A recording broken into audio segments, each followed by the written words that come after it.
everyone, I'm Jen. Welcome back to Blockchain Banter Trading Crypto. I'm here with Keith Allen, TA, algo trader, order book analyst, and co-founder of Material Indicators, along with Dr. Mark Richardson, project lead at Banter and Carbon DeFi. Thank you to everyone tuning in, and thank you guys for joining me again this week. Always fun to be here. It is. I really do love this call. I love how much we can bring to, I was saying traders of all different types of experience levels, whether it's, they're new to trading or they have this level of experience where not many can, kind of live up to, or they bring a different sort of angle to all of this, right? So I always appreciate this call. Thank you guys. Keith, and Mark, either one of you, anything interesting that you've been seeing over the past week or anything specific that you guys want to address? Sure. I've been out of town for a few days, doing the old collegiate drop off, which was fun and exciting and emotional, but haven't been as immersed in charts as I normally am. And I came home to warm welcomes from the community going, "Hey Keith, you chiming back in anytime soon?" So so I'm glad everybody gets spoiled. I'm glad to be back for them and for myself, because I kind of miss studying what's going on. And Right. Last time we spoke, I think we were kind of having a discussion about the death crosses that were forming, and at the time we had two, maybe the third one. Let's see when that third one happened. Yeah, that was the day. Actually, our last call was the third death cross in about a week or 10-day span had happened on our Tuesday call. And since then, we've got a fourth death cross. Basically, the 21-day moving average has has crossed all of the other key moving averages. It crossed below the 50, the 100, and the 200-day moving averages. And, we've had some consolidation down in that level. And I guess I can show you what I've marked this. And I did some videos on this last week before I left town. And for anybody who has not seen them and wants to, you can check them out in my Twitter feed. And of course, if you subscribe to my YouTube channel, you'll get alerted when I'm doing those live. But I'll put those links in the comments. Great, thanks. So just on the candle chart, you can see we had 1, 2, 3, 4 death crosses. And obviously there's some concern. These are lagging indicators, as we discussed before, but there's always concern that, what's going to happen? Is that downward momentum going to continue? And sometimes it does, sometimes it doesn't. When you have 4 of them consecutively like this in a short amount of time, obviously that speaks to the speed and the rate that price initially dropped, which we can see here, right? We just had a cascade that drug this 21-day moving average down. And last night after the daily close, we had a nice recovery that came into this morning. And is it any coincidence to anybody where it topped out, right? For anybody who thinks that TA doesn't work, or that where price stops is random in either direction, it's not. This is right to the line on the 50-day moving average. So, anybody who thinks that it's breakout time when they're seeing these moves really isn't studying the broader scope of the market, in my opinion. We are going to have volatility like this, and it's always going to, hopefully volatility like this always exists to some degree, because that's how traders make money.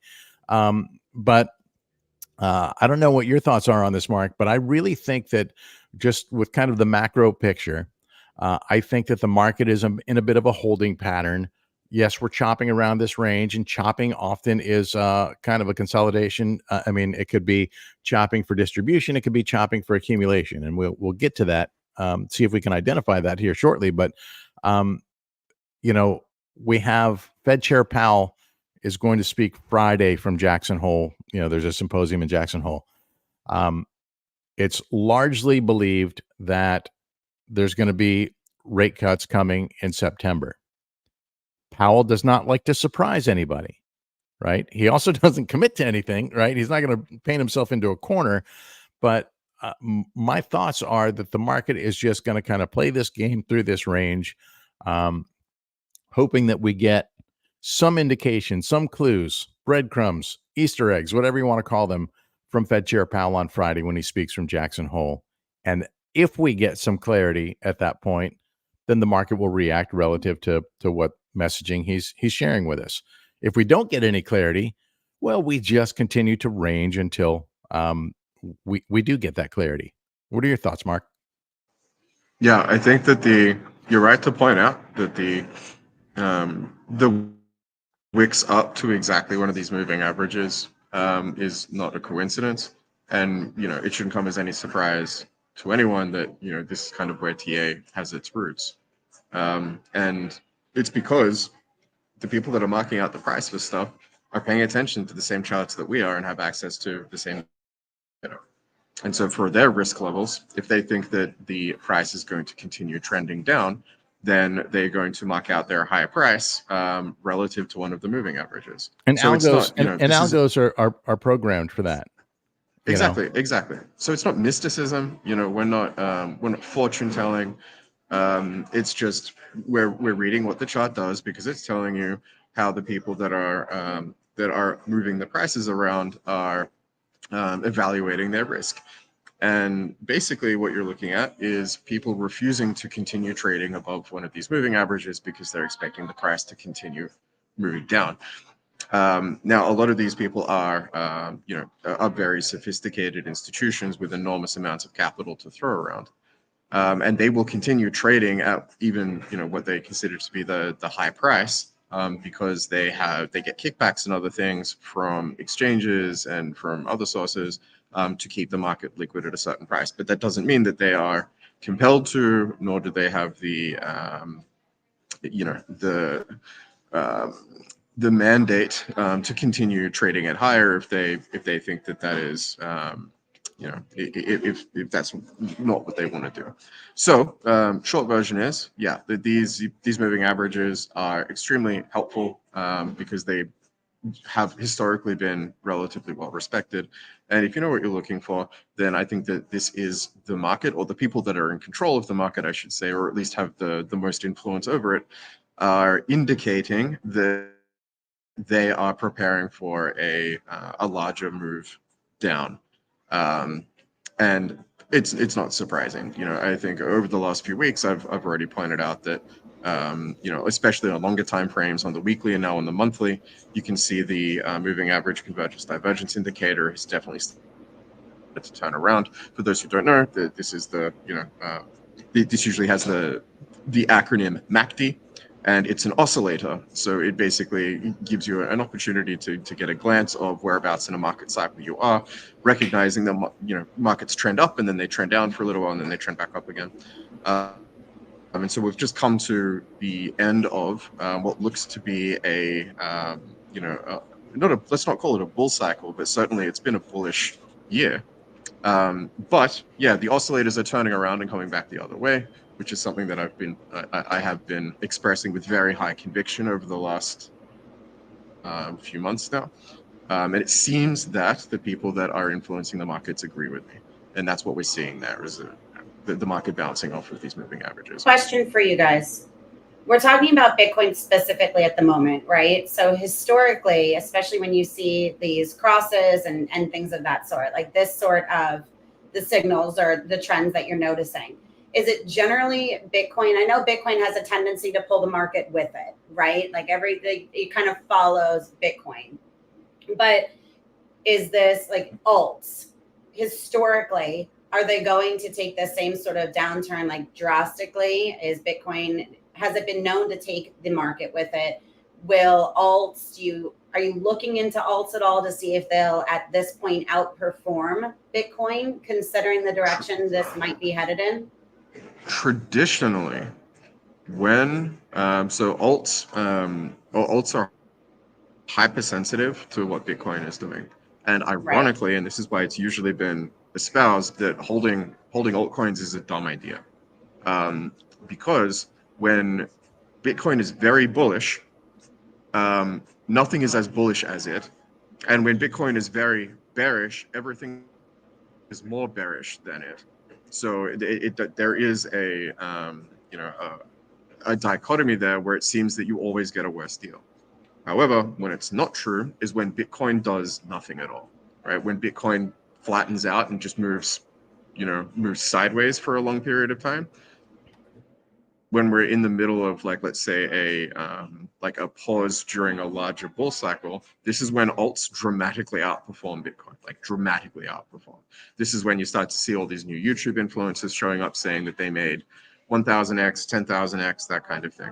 And for those who were here for the last bull cycle will remember that as Bitcoin got more and more boring and the Bitcoin traders got more and more frustrated, this is when things like Avalanche, the token AVAX, started to massively outperform. Right. Even Ethereum started to massively outperform. And the returns over those periods for altcoins is actually greater than holding Bitcoin during its most bullish, components of the same market. But the risk is very asymmetric. When alts decide that they're going to dump, they dump very violently and very hard and for very long periods of time. And when Bitcoin's performing well, altcoins still perform well, just not as well as Bitcoin.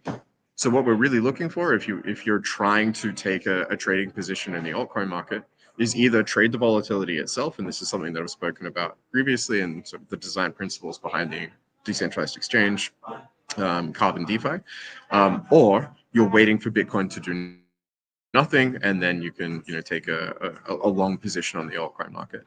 But at the moment, I'm not really seeing anything that would give me any confidence in taking a long position on alts right now. But that doesn't matter to me anyway. I generally trade the volatility between them rather than taking a long position and holding them for a long time. Well, we're seeing, at the moment, this graphic that I'm showing you, this chart that I'm showing you is essentially a heat map of rolling returns of alts, really for the whole market. Okay. And as you can see, there's periods where we have, this is a 14-day rolling return. You have periods with higher levels of profit and periods of higher levels of drawdown. And we're now entering a phase where profits on a large majority, and they do tend to travel together.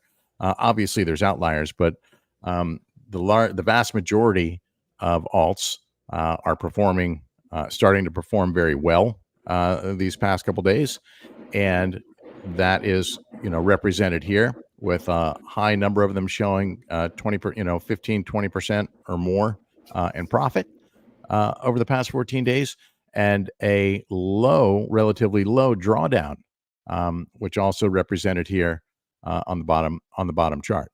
So we're rolling off the top now in terms of low drawdowns. So and just as we see this, we see Bitcoin obviously pulling back as well after that push to the all-time high. Interestingly, by the way, now that we look at liquidity and fire charts, one of our affiliates and another guy that I collaborate with from time to time, the Trading Parrot, posted something while I was gone about this roof pull up here at the 65K level, and I think he showed me on the monthly chart, but we can see it on all charts, right? So he asked, what was the significance of this? Well, typically, when we see big portions of liquidity moved, whether it's a rug pull from below or what I term a roof pull from above, that basically opens the door for liquidity movement. For price movement rather. And if we zoom in a little tighter, you can see that at about the time that this was pulled, and a lot of times we'll see this move into another spot, right? We'll see this ask liquidity move either higher or lower. In this case, it's not really reappearing, something that we're seeing. There is a chance that maybe some of it moved down here or here, and I don't know that it's still going to be on the chart if I go to the 24 hours. No, that's already beyond the time frame here on the 24-hour. But you can see here that price obviously moved up when that. Let me refresh that screen. Price moved up obviously as that as that door opened, and we ran into resistance right here at the 50-day, just as we showed on the chart. Also interesting that the 50-day is perfectly aligned, correlated with this area of prior interest, this 58 to 60K range where we have so much history. That's not lost on me.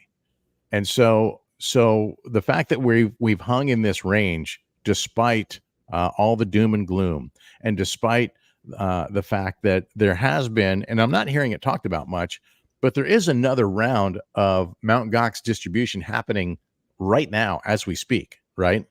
And I posted something on that last week as well. So that's going on, and the government is moving money around. Who knows? I don't know for sure if that U.S. government money is actually getting distributed or not, or if it's just moving to different wallets. But we do know that the Mt. Gox distributions are ongoing, and so obviously a pullback can be expected for that. So last night when I saw this move above the 21-day moving average, it was positive to see, but as I posted last night on Twitter. And sorry, Elon, it's still Twitter to me. As I posted last night, yeah, I probably shouldn't say that too loud. There's going to be a dart and just takes me out because he's watching everything. This was encouraging to see, but quite frankly, it don't mean shit if we don't close above this, right? And we've already lost it, right? So that told me that this bit of a wrong chart. That tells me that this bit of a roof pull was likely to lure late longs in, which is exactly what happened. So here's the roof pull. Look what happened pretty much right after that was removed. We saw price appreciate up, a little bit of liquidity movement here at the 62K range, but we topped out right at that moving average. And I'm happy to say I took a little bit of profit. I didn't close a full position, but I did take a little bit off the table that I can now reinvest at a lower price and maybe improve my cost basis a little bit. And I expect that to continue here. Like I said, I got high hopes for Powell giving us at least an indication of where he's headed on Friday. And if he does say that things are, he's going to say that things are trending in the right direction. I think one of the concerns, though, is we have an unemployment revision coming up here this week. Let's see where that is on the schedule. Thursday we have jobless claims. That's not the annual revision, though. I think that's coming up a little bit later. Maybe it's even end of the month. Well, whenever it comes, we know that there's going to be a revision, and if that revision is that it? Initial jobless claims? No, we get those every week.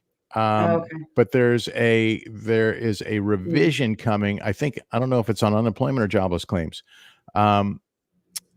So I don't want to take the time to hunt for that now, but when that comes, if it shows that unemployment is significantly higher than previously expected, previously forecasted, previously reported, Right. then the market's not going to like that because it's going to restoke those recessionary fears. Okay. And restoke. So do you think they've gone away? I mean, we talked about it a little bit 2 weeks ago, right? Right. This was something Mark was saying a little bit. We got a little bit, we got a more stable initial jobless claims report last week that I think quelled some of those fears after the unemployment bump. And it's still there, but I think the market is thinking, and Mark, by all means, chime in if you got a different opinion on this. I think the market feels like if this can be managed and we don't see that big spike in unemployment, because those unemployment spikes are definitely related to when rate cuts happen, and they are related to recession. And the next part of this conversation is what happens when rates get cut. Does price go up? Does price go down? If it does go down, does it go down for a long time, or is it a short-lived correction before the next leg up? Yeah, and this is the soft landing, hard landing. Exactly. In general, and I think that this is the thing that I've said it on this call a bunch of times, and for people tuning in for the first time, you have to remember that market participants are usually going to tell you that a rate cut is like a bullish signal, because it means that it's no longer as productive to have cash in some, earning interest in some bank account when you could put it to work in the market. And so the argument goes that when the interest rates are cut, more money should flow into the market. This pushes prices higher. And while that's a good argument, it's almost never true. Um, because it suggests that government policy influences markets and not the other way around. I'm much more of the school of thought that the government reacts to what is happening in the markets. And the correct way, in my view, to interpret a rate cut is that it means a recession is in sight. It means that the government is convinced that a recession is coming, and they begin reducing interest rates in order to try and make whatever this recession is going to be as tolerable as possible. And so when that rate cut finally comes, your immediate response should be, okay, this means that they are anticipating something, and this is a precautionary measure to try and alleviate as much pain as possible. But that pain will still come, right? It's not to save the market; it's to to make it just bearable enough that investors don't go bankrupt and you don't end with mass liquidations and that kind of thing. So the question is, how bad is it going to be? And I really don't know. But I think that there are macroeconomic indicators that would suggest that it's going to be pretty bad, right? Like, I don't want to be Chicken Little and say sort of 1930s style recession, but it could be a 1930s style recession. One of the things that I spoke about, Jen, you'll remember this a few months ago, I pointed to the fact that we were having like record-breaking amounts of insider selling, right? And I don't mean that in the sense of insider trading, meaning criminal actions, just observing that most executives, like most of the C-suites across the entire industry, like across all businesses everywhere in the world, were selling their stocks at a rate that is absolutely unprecedented, right? We saw, the Tesla CEO, the Tesla leader. I know that Elon Musk is still technically the CEO, but then there's like a secondary CEO, and she was selling her Tesla stock at a very, very fast pace. We saw, leading into this phase, Elon was also selling his stocks. There was, the Intel and Nvidia guys were selling all of their stocks. Like the people that operate these companies were basically signaling that they think that their stocks are overpriced, and that's fine, right? Like if you operate these companies, you might look at the price of stock and think, earnings hasn't really changed, or so on and so forth. I think that I can, sell some of the shares in my company at this price and then buy back at a lower price. So I'm not calling foul play or anything like that, but just observing that in general, all of the insiders in most of the financial markets have been exiting from their market positions now for a very long time, and at a rate that the world has never seen before. Coupled with that, we also have a yield curve inversion that I think is now longer than like 700 days or something. Like, it's ridiculously long. I'm sorry, a what, Mark? The yield curve. So the yield curve basically just has a look at how cash performs when you put it in things like bonds. It's a rough calculation to determine how worthwhile it is putting money in in things like stocks and risk assets compared to putting them in safe stuff like bonds and other long-term investment vehicles. And when the yield curve is inverted and that generally means that cash is better put to work in the market. But when it swings back the other way and the yield curve becomes positive, it generally signals a recession. And just looking at the correlation between the length of time that the yield curve has been inverted and how dramatic the recessions are, they seem to be pretty strongly correlated. And that's disturbing because, like I said, the yield curve has now been inverted for a world record length of time. If there is going to be a recession that is going to be commensurate the time that the yield curve has been inverted, it should be the worst recession we've ever seen. And that's just what some commentators are pointing out. Now, I'm not saying that I necessarily have that conviction, but we should acknowledge the possibility of like a fairly significant financial meltdown. And on top of that, and this is one of the charts that I wanted to show, and in fact, Keith might be able to do this for me if he's trading viewer. If you have a look at the gold charts, they've started to rally like in a very significant way. And these gold rallies, they also punctuate global economic recession in a pretty profound way. Keith, do you look at gold also? Not really, rarely. But I'm looking to see if I actually have a gold chart. I can bring it up. I've got it in front of me if you like. Yeah, go ahead. I was looking to see if I had one overlaid with this and the funds rate. Mark, while you bring that up, Keith, what are you looking at here? What I'm looking at here is so this is a comparison. This is the S&P 500 is the candle chart. Blue is the unemployment rate, and yellow or orange is the Fed funds rate. And this kind of illustrates really well how rate cuts and hikes are often related to the unemployment rate. And when we see spikes in unemployment, the Fed is inspired to cut rates.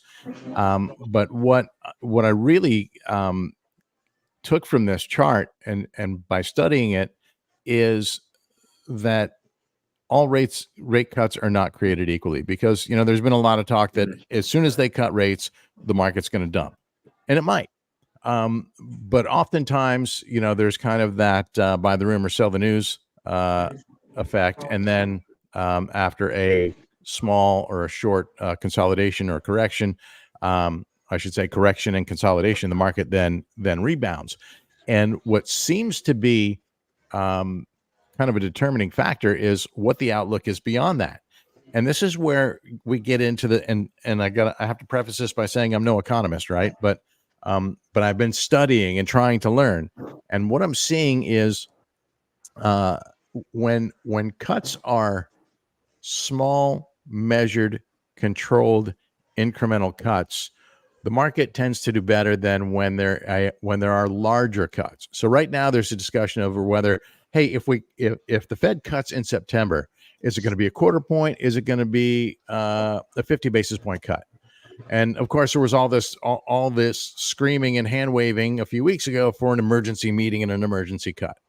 Well, that would have just ignited the fear in the market, and we would have seen a dump if there was an emergency meeting and an emergency cut. And I kind of feel the same way over a quarter point versus half a point. So a quarter point to me indicates that the Fed, for whatever that's worth, thinks that they can keep this in control and navigate into a softish landing. Mark, do me a favor. Mute just while Keith is talking right now until you're ready to chime. Thanks. The half a point cut to me would indicate that, hey, maybe things are a little bit more dire. We're trying to catch up fast, and maybe there's more concern for a harder landing. And if there is a hard landing and there's concern of a hard landing, then it's going to get ugly, really ugly. And there's been a lot of call for that really, really ugly, worst recession in history. Chatter has been going on, but this is all speculative. We have to actually see how things develop. And again, if we look at rate cuts, and I think that the COVID crash is a bit of an anomaly, but if we look at periods where we saw incremental cuts, we can see how price of the S&P appreciated versus big, fast, drastic cuts, and we see price retreat. Right? Here's a big nasty one. Well, maybe it wasn't nasty. Maybe people love that, but this was a cut from what, almost 13% rates back in 1974, and way down to what, 10%. So that was a 3% cut, very, very quickly, and price went with it, right? Whereas when we see something that is more incremental and more measured, price responds positively to that. So yeah, there might be an initial dip, on a quarter point dump. I mean, on a quarter point cut. But I think, if things are looking good, it really depends on the outlook after the fact. If the outlook is positive for the economy, and a softish landing, the market should respond well to that. If the outlook is dire, then obviously the market is going to puke. Yeah. It's funny. I don't think I've ever heard you say that, going to puke. It's more normally like dump or something. You know what I mean? I'm going to bring up Mark. I got to mix it up a little, Jen. I'm keeping it fresh. Okay. I'm keeping it fresh. I just spent the week with college kids. I'm trying to be fresh. Oh boy. Well, you certainly sound very cool, Keith. And you can keep it fresh. We appreciate it. I'm going to bring Mark up. I also, hold on one second. Mark, while you're looking at gold, XBT4D, thank you for joining and for adding your comment here, participating in the conversation. We're looking at gold. They're also recommending gold to copper, a chart worth looking at, a productive commodity versus safe commodity. So maybe we'll take a look at what you were going to, and then what XBT is talking about as well. Yeah, we'll see. Here we are. Yeah. So here is, so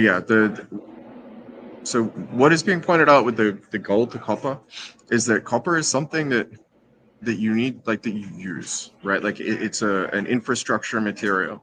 And so when the economy is growing, the price of things like commodity materials like copper will tend to go up with it, because there's competition for that resource and people are using it to build things that they're trying to sell back into the economy and so on and so forth. Whereas gold is a useless material, or at least, it doesn't really have the same, commodity aspects to it, in the sense that we're not producing things at enormous scales that require, enormous quantities of gold. To put it in crypto terms, it doesn't currently have the same utility that copper does. Exactly. Well, yeah, exactly. But it is seen as a store of value. And so when the economy is shrinking and people are scared, they do tend to flock to gold as a perceived safe haven asset. Whether or not you consider it to be a safe haven asset is irrelevant, right? It's just I'm not making a claim. I'm very apolitical about these things. But the point is that you can see that there has been, over the last few years, a very steep increase, a very pronounced rally in the price of gold compared to something like copper, which is, a commodity material. And this is signaling, or it at least suggests that there is a shrinking economy, and that people are, moving capital back into safe haven assets. Now, we haven't yet broken an all-time high on the gold copper chart.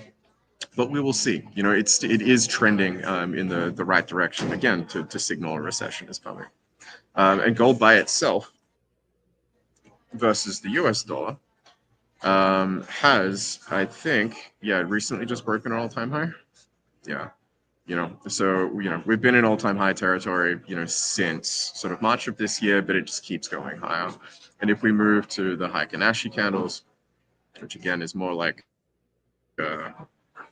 determiner of trend direction and strength, you can see this is nice big long candle bodies with long wicks pointing up. So this looks to be the beginning of a fairly significant gold rally. And if you're a fan of Bitcoin and its rallies, you should see what gold is capable of. you can actually show this chart to people and they mistake it for the Bitcoin chart. And so, and while we're in these kinds of periods, it's not perfectly correlated, but certainly when there are very violent bounces off one of these moving averages, it generally means the stock market is taking a bit of a hit at that same time period. But yeah, point is, gold is rallying up, and the beginning of a gold rally is generally a good indication that a recession is upon us. How bad is it going to be? I have no idea. And in a worst case scenario, all of the doomsday sayers have pointed to what I consider to be relatively well thought out, convincing reasons that it could be, a very deep, very brutal recession, one that the people alive today haven't experienced before. But then, on the other side of things, there are people that say, every time someone says it's different this time, whatever it happens to be, whether it's Bitcoin cycles or recessions or interest rate cuts or whatever, they're usually right. And the trend is your friend until it ends. And right now, I'm refusing to take a position on how bad the recession is going to be, but I do accept that there is one coming. Soft landing or hard landing, I'm not sure. But with respect to the Bitcoin charts, my perspective is just, is only galvanized. Like I don't really care how big the recession is or how long it's going to take to get here. I'm still anticipating a move down, like I said, into these lower support levels at about 35K, just because that is consistent with the type of movements we see when Bitcoin enters overbought periods on the RSI on the monthly, and when it prints these death crosses on the MACD. And so you can see here, this was the death cross that we printed at the end of the last bear cycle. At the end of the last bull cycle, and this was a fairly deep, 74% down. And you can see that we're starting to cross over on the monthly here as well. And I don't think it's going to be another 74%, but I do think something like a 50% is not so unlikely, and that would take us to about 37, just north of 36. And this is the kind of thing I've been pointing at, for a long period of time. Well, you guys have both said that we are overdue for some sort of a correction, right? But you're talking about 50% or so right now. When was the last time we saw 50% drawdown, and how long did that last? Well, like I said, the last cycle had it. But I mean, not since the last cycle is what I'm saying. During the top of the last cycle, we saw it twice in a row. Right, we saw a 56% drawdown from the first top, and then we saw a 51% drawdown from the second top before continuing a little bit lower. So after this relief rally, that was when we had the big drawdown of 63%, and then a brief relief rally, and then another drawdown of 38%. So this was a 50%, 50%, 68%, and then a 40% drawdown. But looking at those dates, Mark, it's relative. Yeah. I mean, you're saying at the end of the cycle, when was that? December 2022? Is that what you guys consider the end of the cycle? Because if we're looking to see if you do, and we're looking to see this sort of drawdown again, does that signal like the end of the cycle for you?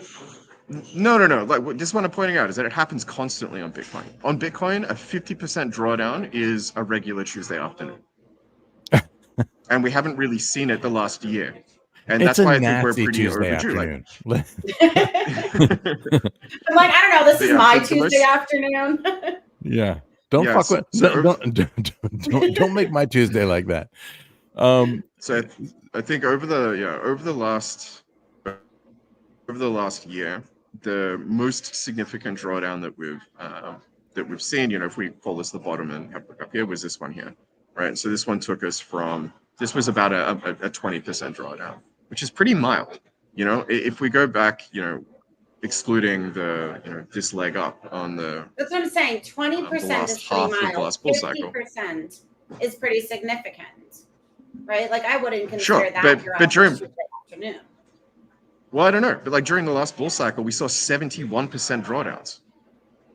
Like it is regular. This does happen relatively frequently in Bitcoin. Like we just shouldn't be. Surprised to see it. Absolutely. I mean, we talked about this even around when we were leading up to the halving, that 20, 30, 40% was, if 50% is a Tuesday, 20, 30, 40 is a Monday, on any given Monday. And seeing these deeper corrections are really the norm have been the norm for Bitcoin and crypto assets since early on. We have, the chart that I shared with you earlier that was showing, these death crosses and the drawdowns of death crosses. Jen, if I could pop that up again, Yeah. these numbers are just from the death cross. If we extend upward to where the high was, then that's 84%. Coming off the 2017 top. And then we got this pullback, and we got another rally out of it. And on the 2021 top, same thing. This was really the end of the cycle, and this was that was what 70, that was 50, that was 55%, and then of course we had this distribution rally that took us to another all-time high. This might actually be. It's possible that this is what we're experiencing now. It's also possible that this is what we're experiencing now, and it's going to go even deeper. And that's why everything is so data dependent, right? It's really tough to speculate on this. Now, with that in mind, here's something that is going to maybe throw a bit of a wrench in the doom and gloom narrative. I'm going to show you a silver lining on this cloud. I'm going to have to refresh that. It's been sitting idle for a long time. If we look at a long-term chart, all right. So I'm going to go to the 3-year history of Bitcoin, and I have shared with you guys frequently that even though purple whales are not the largest order class, they seem to have the most influence over Bitcoin price direction. And that is largely because the sheer volume, the number of times they trade relative to the number of times Brown trades, which can be seen really illustrated well on a lower time frame chart, right? You see there's very few brown mega whale trades versus the purple whale trades. And yes, these brown mega whales, they can use any and every smaller class, and they indeed do. But the offset in volume, and I'll show you here on the weekly chart, is pretty drastic, right? So here, just over the course of the week, purple whales are net 24.5 million in market buy orders, and brown whales are net minus 16 million in sell volume. If we go to the long-term view of what's happening here and go back to normalized views, so we can get a better read of what these moves have been. The normalized view really kind of amplifies the moves a bit for us. What do you notice here since January? Net. That appears to be accumulation. Yes, there's some selling off the top. There will always be some selling off the top. This is not one single entity. It is many entities that make up these order classes.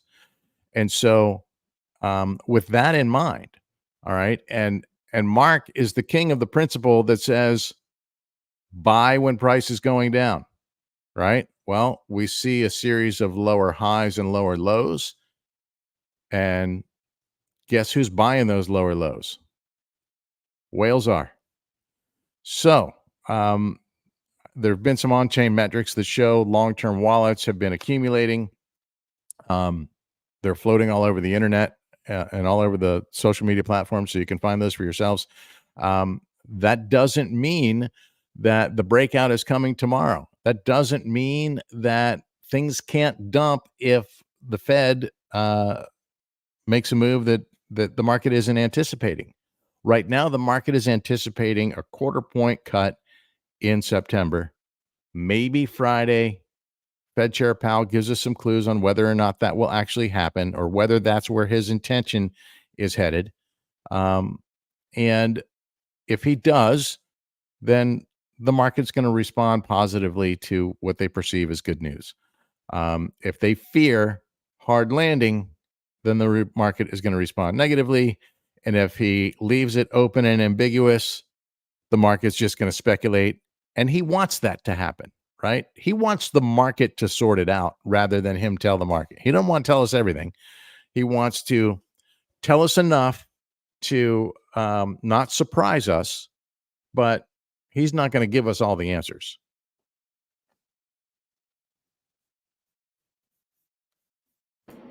I just saw that we have about 4 minutes, you guys. I know Mark, we kind of bounce back and forth a little bit. What do either of you think about this observation here?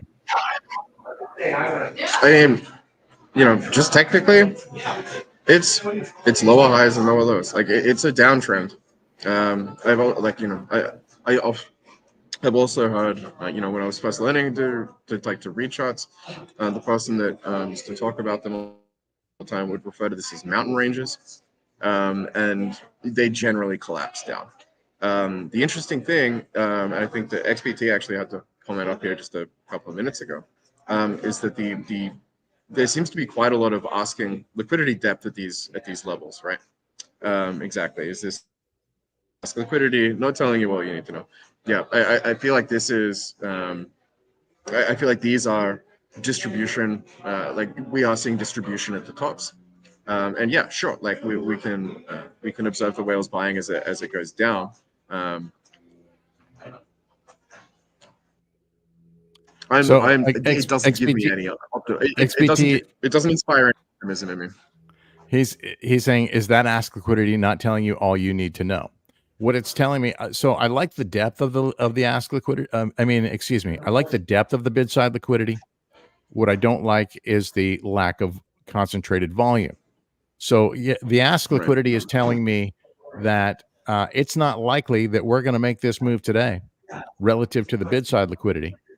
But it's not telling me that it's never going to happen. All right. So at some point, and whether that some point is here, whether that some point is 50K, whether it's 45K, whether it's 40K, whether it's 25K.